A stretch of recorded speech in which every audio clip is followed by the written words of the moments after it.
할머니, 우리 엄마 아빠가 할머니 욕해요. 손주가 갑자기 말했습니다. 엄마가 그랬어요. 할머니는 이기적이래요. 우리는 좁은 집에서 사는데 할머니는 큰 집에서 혼자 산다고. 아이가 말했습니다. 가슴이 아팠습니다. 어린 손주 앞에서 그런 말을 한다니. 할머니가 이기적이냐고?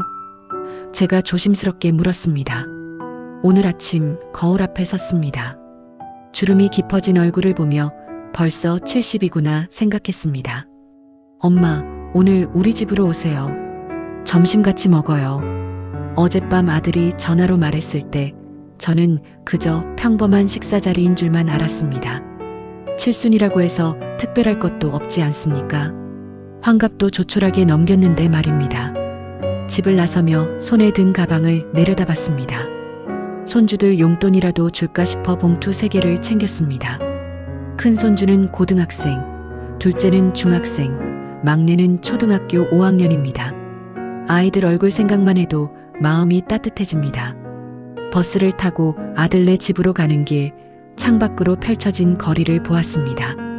요즘 세상은 참 빨리도 변합니다. 스마트폰 하나면 다 되는 세상이라지만 저는 여전히 버스 타는 게 더 편합니다. 아들이 엄마 택시 타세요 할 때마다 버스가 더 좋다고 말합니다. 사실은 택시비가 아까워서이기도 하지만요. 아들네 아파트 단지에 도착했습니다. 24평짜리 작은 집입니다. 전세금 3억 5천을 주고 들어왔다고 했지요. 요즘 젊은 사람들 사는 게 쉽지 않다는 걸 압니다. 저도 젊었을 때 남편과 둘이 고생하며 살았으니까요. 현관문을 열자마자 손주들이 뛰어나왔습니다. 할머니, 아이들의 환한 미소에 저절로 웃음이 났습니다. 그런데 뭔가 평소와 다릅니다.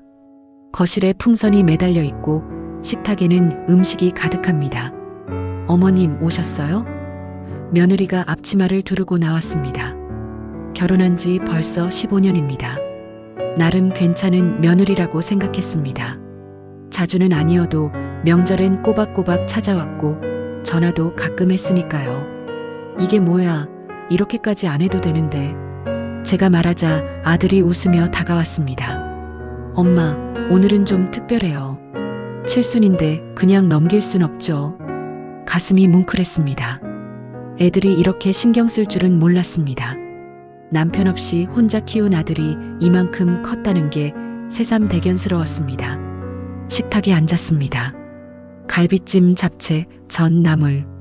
명절 음식보다 더 푸짐합니다. 며느리가 정성껏 준비한 게 보였습니다. 자, 건배. 아들이 소주잔을 들었습니다. 저는 소주 대신 사이다를 들었습니다. 술은 남편 돌아가신 후로 끊었습니다. 마시면 눈물이 나서요. 엄마 칠순 축하해요. 건강하게 오래 사세요. 그래, 고맙다. 저는 짧게 대답했습니다. 길게 말하면 울컥할 것 같았습니다. 밥을 먹는 내내 손주들이 떠들었습니다. 학교 이야기, 친구 이야기, 별것 아닌 이야기들이 제게는 다 소중했습니다. 아이들 웃음소리가 얼마나 귀한지 아십니까? 혼자 사는 집은 너무 조용합니다. 할머니, 케이크 나와요. 막내 손주가 소리쳤습니다. 불이 꺼지고 며느리가 케이크를 들고 나왔습니다. 초가 7개 꽂혀 있었습니다. 70개를 다 꽂을 순 없으니 7개로 대신한 것이겠지요. 생일 축하합니다. 생일 축하합니다. 손주들의 노래를 들으며 생각했습니다. 그래도 내가 헛살진 않았구나.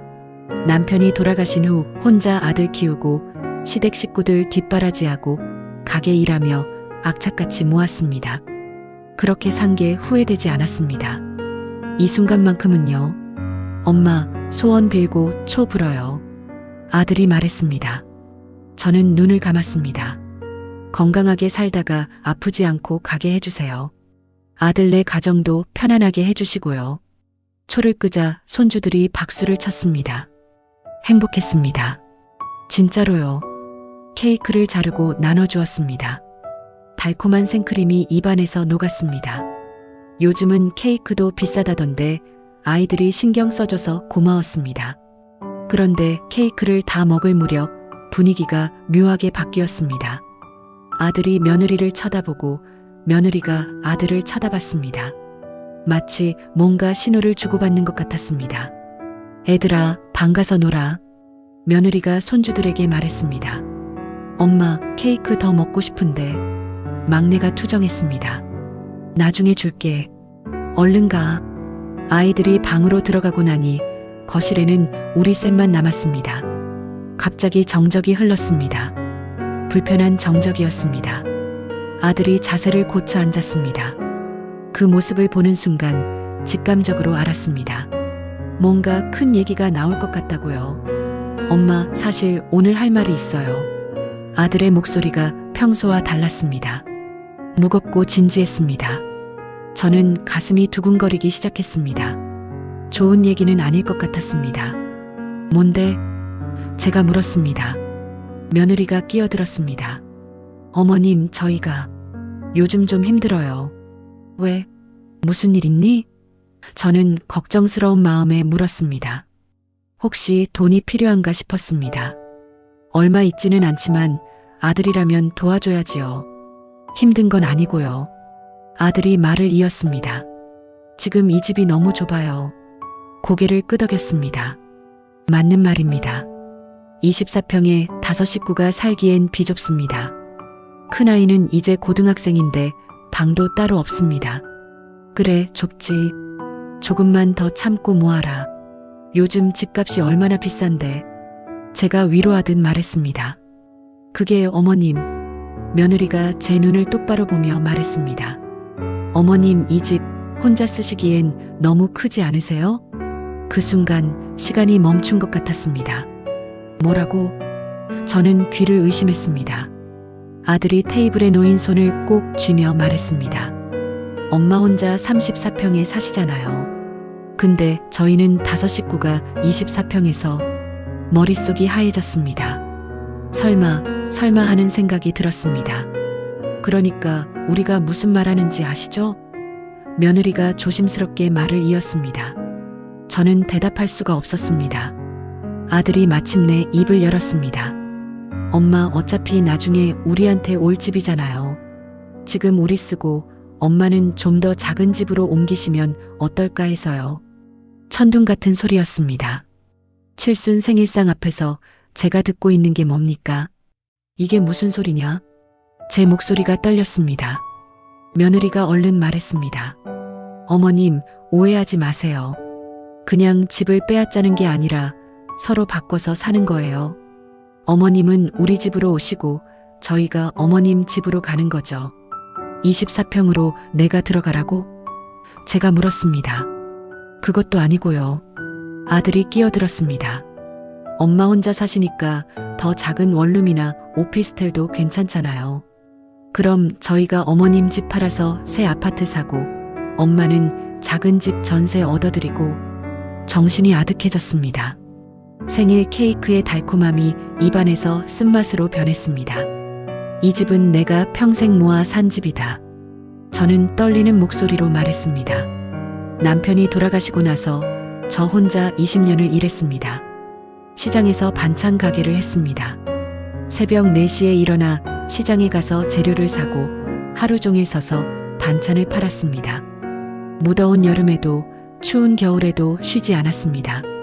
아들 대학 보내고 결혼시키고 그러고도 악착같이 모았습니다. 그렇게 모은 돈으로 10년 전에 이 집을 샀습니다. 제 인생 처음으로 가진 내 집이었습니다. 엄마, 그거 알아요. 그래서 저희가 효도하려는 거잖아요. 효도? 제가 되물었습니다. 명절 때마다 오시고 아프시면 저희가 병원 모시고 가고 용돈도 드리고요. 그런데 집 하나 양보하시는 게 그렇게 어려우세요? 제 집을 양보하라고 했습니다. 집을 팔아서 너희가 큰 집 사고 나는 원룸 가라는 거냐? 제가 물었습니다. 원룸이 뭐 어때서요? 어머님 혼자 사시는데 작은 집이 관리도 편하시잖아요. 그럼 너희가 원룸에서 살아라. 순간 며느리의 얼굴이 굳었습니다. 아들도 난처한 표정을 지었습니다. 엄마, 그게 말이 돼요? 저희는 5 식구인데요. 그래, 너희는 5 식구니까 큰 집이 필요하고 나는 혼자니까 원룸에 처박혀 살라는 거지? 제 목소리가 커졌습니다. 왜 이렇게 말씀하세요? 처박히다니. 며느리가 인상을 찌푸렸습니다. 제 손이 떨렸습니다. 분노인지 슬픔인지 배신감인지 알 수 없는 감정이 북받쳤습니다. 너희 아빠가 돌아가시고 내가 얼마나 힘들었는지 아니? 제가 말했습니다. 너 대학 보낼 때, 너 결혼시킬 때, 손주들 돌봐줄 때 한 번도 힘들다는 소리 안 했다. 엄마, 그거랑 이거랑 무슨 상관이에요? 아들이 짜증 섞인 목소리로 말했습니다. 상관없다고? 제가 되물었습니다. 내가 평생 모아서 산 집을 빼앗겠다는 건데 상관이 없어? 빼앗는 게 아니라니까요. 며느리가 목소리를 높였습니다. 교환하는 거라고요. 어머님도 사실 큰 집 관리하시기 힘드시잖아요. 청소하시는 거 보면 얼마나 힘들어 하시는데요. 맞습니다. 힘듭니다. 나이 들어서 큰 집 청소하는 게 쉬운 일은 아닙니다. 하지만 그게 제 집을 포기할 이유가 됩니까? 힘들어도 내 집이다. 제가 단호하게 말했습니다. 아들이 한숨을 쉬었습니다. 엄마가 그렇게 이기적이신 줄 몰랐네요. 제 아들이 저한테 이기적이라고 했습니다. 이기적? 제가 되물었습니다. 어머님, 사실 저희 상황이 진짜 안 좋아요. 큰애가 내년에 대학 가는데 지금 집에서는 공부방도 제대로 못 만들어주고 그럼 이사가 무슨 돈으로요? 며느리의 목소리가 높아졌습니다. 요즘 집값이 얼마인지 아세요?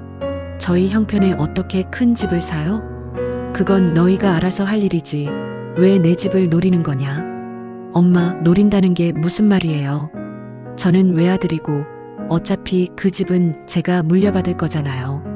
내가 죽어야 물려받지. 순간 정적이 흘렀습니다. 너무 직설적인 말이었을까요? 하지만 사실이 그렇지 않습니까? 며느리가 낮은 목소리로 말했습니다. 어머님, 그렇게까지 말씀하시면 저희가 서운하죠. 서운한 건 나다. 칠순 생일날 집 내놓으라는 소리를 들어야 하는 내 심정은 생각도 안 하냐? 아들이 테이블을 손으로 탁 쳤습니다. 엄마, 저희가 언제 내놓으래요? 그냥 효율적으로 쓰자는 거잖아요. 엄마 혼자 34평 쓰는 게 말이 돼요? 말이 안 되면 어쩔 건데. 내 돈 주고 산 내 집인데 내가 어떻게 쓰든 내 맘 아니냐. 며느리가 한숨을 크게 쉬었습니다. 그럼 어쩔 수 없네요. 저희는 계속 이렇게 좁은 데서 살고 어머님은 혼자 큰 집에서 편하게 사시고. 그 말투가 비꼬는 것 같아서 화가 났습니다. 그래, 나는 편하게 살 거다. 내가 평생 고생해서 산 집인데 왜 못 살아? 제가 말했습니다. 엄마. 아들이 소리를 질렀습니다. 왜 이렇게 고집을 부리세요? 고집이 아니라 당연한 거다. 저도 목소리를 높였습니다. 방에서 손주들이 나왔습니다. 아마 우리 말다툼 소리를 들었나 봅니다. 할머니, 왜 싸워요? 막내 손주가 걱정스러운 얼굴로 물었습니다. 아무것도 아니야. 들어가. 며느리가 아이들을 방으로 밀어 넣었습니다. 다시 우리 셋만 남았습니다. 아까와는 완전히 다른 분위기였습니다. 생일잔치의 흔적이 무색하게 식탁 위에는 차가운 긴장감만 감돌았습니다. 엄마, 제 말 좀 들어보세요. 아들이 좀 더 차분한 목소리로 말했습니다. 저도 이 얘기하기 쉽지 않았어요. 하지만 저희 형편상 어쩔 수 없어요. 아이들이 크니까 공간도 필요하고 교육비도 많이 들고. 그래서 내보고 원룸 가라고?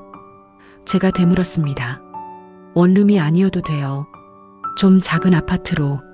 20평대 정도만 돼도 엄마 혼자 사시기엔 충분하잖아요. 며느리가 말했습니다. 저는 그들을 번갈아 보았습니다. 제 아들과 며느리가 맞습니다. 하지만 낯설었습니다. 이렇게 제 집을 탐내는 사람들이 제 가족이라는 게 믿기지 않았습니다. 너희한테 물어보자. 제가 말했습니다. 너희가 평생 모아서 집 샀는데 너희 자식이 그 집 내놓으라고 하면 그냥 줄 거냐? 아들이 잠시 말이 없었습니다. 며느리가 대신 대답했습니다. 그때 가서 생각해보죠. 하지만 자식이 힘들다는데 도와주는 게 부모 아닌가요? 도와주는 것과 내 집을 내놓는 건 다른 문제다.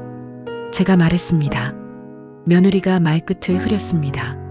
하고 싶은 말이 더 있는 것 같았지만 참는 듯 했습니다. 뭐? 제가 물었습니다. 하고 싶은 말 다 해라. 며느리가 제 눈을 똑바로 쳐다보며 말했습니다. 솔직히 말씀드리면 어머님 연세도 있으시고 그 큰 집에서 혼자 사시는 게 위험하지 않으세요? 혹시 넘어지시거나 하면 어쩌려고요?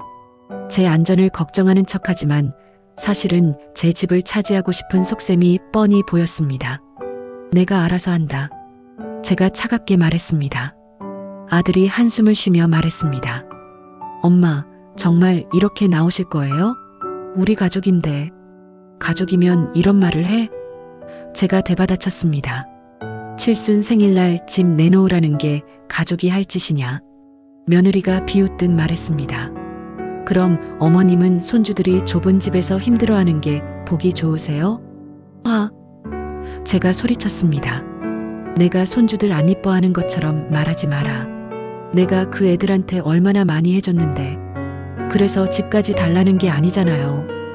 며느리도 소리를 높였습니다. 그냥 교환하자는 건데 왜 이렇게 안 하시려고 하세요? 내 집이니까. 제가 외쳤습니다. 내 집이니까 내가 지키고 싶은 거야. 순간 눈물이 핑 돌았습니다. 울면 안 되는데 울면 지는 건데. 하지만 눈물이 저절로 났습니다. 아들이 난처한 표정으로 말했습니다. 엄마, 울지 마세요. 너는 모른다. 제가 울먹이며 말했습니다. 내 아빠 없이 혼자 너 키우고 돈 모으고 그렇게 산 집이 얼마나 소중한지 압니다. 알아요. 아들이 말했습니다. 그래서 저희가 어머님 모시고 사는 거잖아요. 명절 때도 챙기고 명절 때 한두 번 오는 게 모시고 사는 거냐? 제가 소리쳤습니다. 며느리가 벌떡 일어났습니다. 어머님, 정말 너무하시네요. 저희가 얼마나 신경 쓰는데요. 오늘도 이렇게 생일상 차려드렸잖아요. 생일상이 미끼였구나. 제가 비웃으며 말했습니다. 집 얘기 꺼내려고 생일상 차린 거지. 미끼요? 며느리의 목소리가 떨렸습니다. 제가 아침부터 장보고 요리하고 얼마나 고생했는데 미끼래요? 저는 대답하지 않았습니다. 하지만 제 마음이 그랬습니다. 이 생일상은 집을 얻기 위한 미끼였다고요. 아들이 중간에서 진땀을 뺐습니다. 엄마, 며느리, 진정하세요. 오늘 엄마 생일인데 이러면 안 되잖아요. 생일이니까 더 화가 나는 거 아니냐? 제가 소리쳤습니다. 칠순 생일에 집 내놓으라는 소리를 들어야 하다니. 며느리가 냉소를 지었습니다. 그럼 언제 말씀드려요? 어머님, 저희 진짜 힘들어요. 전세 만기도 얼마 안 남았고 집주인이 전세금 올려달래요. 지금 안 그래도 빚이 있는데. 그 순간 퍼즐이 맞춰졌습니다. 그래서 갑자기 제 집 얘기를 꺼낸 거였구나. 전세금이 문제였구나. 그러니까 내 집을 팔아서 너희 빚을 갚겠다는 거구나. 제가 말했습니다. 빚을 갚는 게 아니라. 아들이 말끝을 흐렸습니다. 똑같은 소리다. 제가 잘라 말했습니다. 결국 돈이 필요한 거잖아. 며느리가 화가 난 듯 말했습니다. 어머님, 저희가 돈 달라는 것도 아니고 그냥 집을 효율적으로 쓰자는 건데 왜 이렇게 악의적으로 해석하세요? 악의적? 제가 웃었습니다. 슬픈 웃음이었습니다. 내가 지금 악의적으로 보이니? 아들이 이마를 짚으며 말했습니다. 엄마, 제발. 우리 이러지 말아요. 그래, 이러지 말자. 저는 천천히 자리에서 일어났습니다. 오늘은 내 생일이다. 내 집 얘기 들으려고 초 불었던 건 아니지 않느냐. 며느리가 비꼬듯 말했습니다. 그럼 가세요. 어차피 우리 말 안 들으실 거면서 왜 오셨어요? 그 말에 가슴이 찢어지는 것 같았습니다. 초대받아서 왔는데 이제는 가라고 합니다. 그래, 간다. 제가 가방을 들었습니다. 아들이 일어나며 말했습니다. 엄마, 그냥 가시게요? 이렇게? 너는 이러고 싶었냐? 제가 아들을 똑바로 쳐다봤습니다. 내 엄마한테 집 내놓으라고 하는 게 내가 하고 싶었던 일이냐? 아들이 입을 다물었습니다. 눈을 피했습니다. 대답 안 해도 안다. 제가 말했습니다. 내 아내 말만 들었구나. 엄마. 아들이 소리쳤습니다. 왜 자꾸 며느리 탓을 하세요? 이건 우리 부부가 함께 결정한 거예요. 함께 결정했든 누가 결정했든 제가 말했습니다. 나는 내 집을 지킬 거다. 현관문을 열려는데 며느리가 뒤에서 말했습니다. 어머님, 나중에 후회하실 거예요. 저희가 어머님 모시지 않으면 누가 모시는데요? 제 손이 문고리에서 멈췄습니다. 뒤돌아봤습니다. 모시는 게 뭔지 아니? 제가 물었습니다. 명절 때 한두 번 오고 생일상 차려주면 모시는 거냐? 진짜 모신다는 건 부모 마음을 헤아리는 거다. 부모가 평생 모아서 산 집을 빼앗으려고 하는 게 효도냐? 며느리가 얼굴을 붉혔습니다. 빼앗는 게 아니라니까요. 그만해. 아들이 소리쳤습니다. 엄마도 여보도 그만해요. 저는 더 이상 말하지 않았습니다. 말해봤자 소용없다는 걸 알았습니다.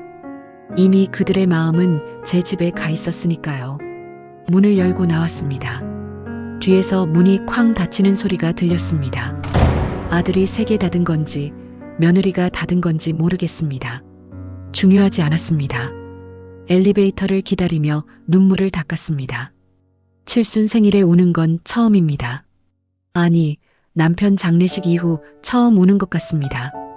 엘리베이터 안에서 거울에 비친 제 모습을 봤습니다. 늙고 초라한 할머니가 거기 있었습니다. 하지만 이 할머니는 아직 포기하지 않았습니다. 내 집만큼은 지킬 겁니다. 아파트 단지를 나와 버스 정류장으로 걸었습니다. 발걸음이 무겁습니다. 아침에 올 때와는 완전히 다른 기분입니다. 그때는 기대에 차 있었는데 지금은 상처뿐입니다. 버스를 타고 창밖을 봤습니다. 사람들이 웃으며 걷고 있습니다. 가족끼리 손잡고 가는 모습도 보입니다. 저렇게 행복해 보이는 가족들도 다 사연이 있겠지요. 저처럼 숨겨진 상처가 있을 겁니다. 집에 도착했습니다. 34평 아파트. 아들이 탐내는 이 집. 현관문을 열고 들어서자 텅 빈 거실이 보였습니다. 혼자 사는 집은 참 조용합니다. 거실 소파에 주저앉았습니다. 아까 받은 충격이 이제야 밀려왔습니다. 온몸이 떨렸습니다. 내가 뭘 잘못한 걸까? 그런 생각이 들었습니다. 내 집 지키겠다는 게 그렇게 큰 죄일까? 하지만 곧 고개를 저었습니다. 아닙니다. 저는 잘못하지 않았습니다. 제 것을 지키는 게 무슨 잘못입니까? 벽에 걸린 가족 사진을 봤습니다. 아들 결혼식 사진입니다. 그때는 모두가 행복해 보였습니다. 며느리도 웃고 있고 아들도 웃고 있습니다. 저도 웃고 있습니다. 언제부터 이렇게 된 걸까? 사진 속에 우리는 진짜 가족 같았는데 지금은 남 같습니다. 핸드폰이 울렸습니다. 아들입니다. 받을까 말까 고민하다가 받았습니다. 여보세요. 엄마. 아들의 목소리가 조심스러웠습니다. 집에 잘 들어가셨어요? 응. 짧게 대답했습니다. 엄마, 오늘 일은? 아들이 말을 이었습니다. 좀 성급했던 것 같아요. 미안해요. 사과 같지만 사과가 아닙니다. 자기들이 한 말이 잘못됐다는 게 아니라 타이밍이 안 좋았다는 뜻입니다. 그래. 하지만 엄마, 아들이 말했습니다. 우리 얘기 한 번 더 생각해 주세요. 정말 저희 형편이 안 좋아요. 역시나입니다. 사과가 목적이 아니었습니다. 생각할 것 없다. 이 집은 내가 평생 지킬 거야. 엄마. 아들의 목소리가 답답해졌습니다. 그만 끊을게. 엄마, 잠깐만요. 전화를 끊었습니다. 더 들으면 마음이 흔들릴 것 같았습니다. 그날 밤 잠을 이룰 수가 없었습니다. 천장을 보며 여러 생각이 들었습니다. 내가 너무 이기적인 걸까? 아들네가 정말 힘들다는데 도와줘야 하는 거 아닐까? 손주들 생각하면. 하지만 곧 고개를 저었습니다. 도와주는 것과 제 집을 내놓는 건 다릅니다. 제가 살 곳도 필요합니다. 다음 날 아침 전화벨이 울렸습니다. 또 아들입니다. 하루에 3번을 걸어왔지만 다 받지 않았습니다. 며칠이 지났습니다. 전화가 뜸해졌습니다. 아들도 며느리도 연락이 없습니다. 손주들 목소리도 들을 수 없습니다. 혼자 밥을 먹으며 생각했습니다. 이게 맞는 걸까? 하지만 돌이킬 수 없습니다. 이미 선을 그었습니다. 한 달이 지났습니다. 아들에게서 연락이 없습니다. 처음에는 하루가 멀다 하고 전화했지만 제가 계속 거절하자 이제는 아예 연락이 끊겼습니다. 손주들 생일도 지나갔습니다. 둘째 손주 생일이었는데 축하 문자조차 보내지 못했습니다. 보내면 무슨 소리를 들을까 싶어서요. 용돈은 안 주면서 문자는 뭐하러 보내냐 같은 말을 들을까봐 시장에 장 보러 갔다가 옛날 가게 자리를 지나쳤습니다. 20년 동안 반찬 장사를 했던 곳입니다. 지금은 다른 가게가 들어서 있습니다. 치킨집이더군요. 여기서 내가 얼마나 고생했는데 그런 생각을 하며 걸었습니다. 새벽부터 밤까지 일했습니다. 명절도 없이 일했습니다. 그렇게 번 돈을 한 푼 한 푼 모았습니다. 은행 적금, 펀드, 청약저축, 아들 결혼시키고도 모았습니다. 그렇게 10년 전 드디어 이 집을 샀습니다. 계약하던 날이 기억납니다. 서류에 도장을 찍으며 눈물이 났습니다. 드디어 내 집이 생겼구나. 남편 없이 혼자 이루어낸 일이라 더 뜻깊었습니다. 이사 온 첫날 텅 빈 거실에 서서 창밖을 봤습니다. 한강이 보였습니다. 여보, 내가 해냈어. 우리 집이야. 하늘에 있는 남편에게 말했습니다. 그 집을 지금 아들이 달라고 합니다. 아니, 달라는 게 아니라 빼앗으려고 합니다. 교환하자고 하지만 결국 제가 쫓겨나는 겁니다. 집에 돌아와 거실에 앉았습니다.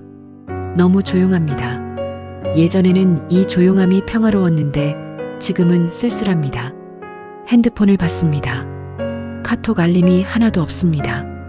아들도 며느리도 손주들도 아무도 연락이 없습니다. 내가 잘한 걸까? 문득 그런 생각이 들었습니다. 집을 지키긴 했는데 가족을 잃은 건 아닐까? 하지만 곧 마음을 다잡았습니다. 아니야. 진짜 가족이라면 집 때문에 연을 끊지 않아. 집이 목적이었다면 애초에 진짜 가족이 아니었던 거야. 그렇게 스스로를 위로했지만 가슴 한편이 텅 빈 것 같았습니다. 어느 날 저녁 초인종이 울렸습니다. 누구일까 싶어 문을 열었습니다. 막내 손주였습니다. 혼자 서 있었습니다. 할머니, 아이가 울먹였습니다. 어떻게 혼자 왔니? 제가 놀라 아이를 안으로 들였습니다. 엄마 아빠 모르게 왔어요.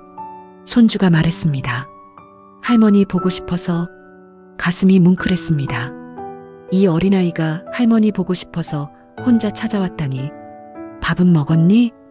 제가 물었습니다. 손주가 고개를 저었습니다. 배고파요. 냉장고를 열었습니다. 김치볶음밥을 만들어 주었습니다. 계란 프라이도 얹어 주었습니다. 아이는 맛있게 먹었습니다. 할머니, 우리 엄마 아빠가 할머니 욕해요. 손주가 갑자기 말했습니다. 저는 대답할 수 없었습니다. 엄마가 그랬어요. 할머니는 이기적이래요. 우리는 좁은 집에서 사는데 할머니는 큰 집에서 혼자 산다고. 아이가 말했습니다. 가슴이 아팠습니다. 어린 손주 앞에서 그런 말을 한다니. 할머니가 이기적이냐고? 제가 조심스럽게 물었습니다. 손주가 고개를 저었습니다. 아니요. 저는 할머니가 좋아요. 할머니는 나쁜 사람 아니에요. 눈물이 날 뻔했습니다. 이 어린 손주만이라도 제 편이라는 게 고마웠습니다. 고맙다. 제가 손주 머리를 쓰다듬었습니다.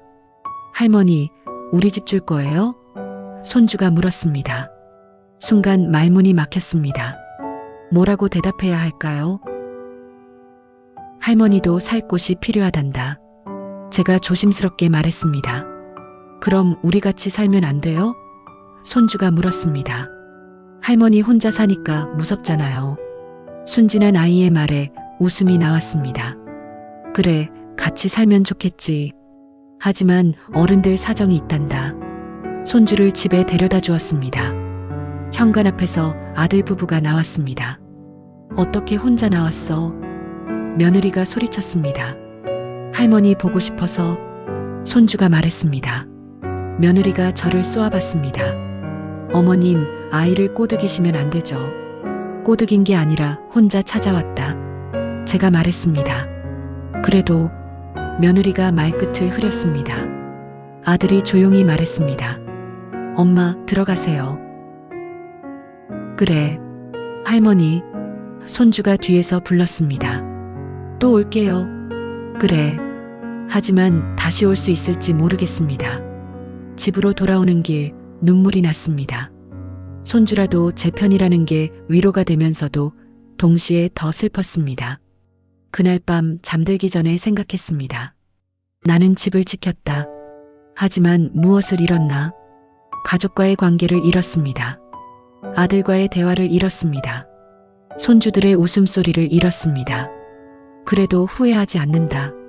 스스로에게 말했습니다. 집보다 더 지키고 싶은 건 부모로서의 마지막 자존심이니까. 지금 이 집에서 혼자 살고 있습니다. 조용합니다. 때로는 외롭습니다.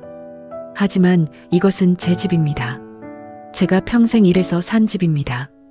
아들이 언젠가 이해할까요? 아마 안 할 겁니다. 자기가 부모가 되어도 자기가 늙어도 이해 못할 겁니다. 그게 요즘 세대니까요. 하지만 괜찮습니다. 저는 제가 옳다고 생각하는 길을 갈 겁니다. 비록 그 길이 외롭더라도 집이 있으니까요. 제 집이 있으니까요. 가끔 생각합니다. 만약 그때 집을 내줬다면 어땠을까? 아마 아들네와 사이는 좋았을 겁니다. 손주들도 자주 만났을 겁니다. 하지만 저는 작은 원룸에서 눈치 보며 살았겠지요. 제 인생의 마지막을 초라하게 보냈겠지요. 그것보다는 지금이 낫습니다. 비록 혼자지만 당당합니다. 비록 외롭지만 제 집이 있습니다. 창밖을 봅니다. 한강이 보입니다. 이 풍경을 보려고 이 집을 샀습니다. 이 풍경은 제 것입니다. 그것만으로도 충분합니다. 70평생을 살아오며 배운 게 있습니다. 세상에 공짜는 없다는 것. 내 것을 지키려면 대가를 치러야 한다는 것. 그리고 때로는 혼자여도 괜찮다는 것. 하지만 제 집에서 제 자존심을 지키며 살고 있습니다. 그것이 제가 선택한 길입니다. 후회하지 않습니다. 여러분이라면 어떻게 하셨겠습니까? 칠순 생일날 평생 모아 산 집을 내놓으라는 자식의 말을 들었다면 집을 내주고 가족과의 관계를 지킬 것인가? 아니면 집을 지키고 혼자가 될 것인가? 쉽지 않은 선택입니다. 하지만 누군가는 해야 하는 선택입니다. 당신이라면 무엇을 선택하시겠습니까? 댓글로 여러분의 생각을 들려주세요.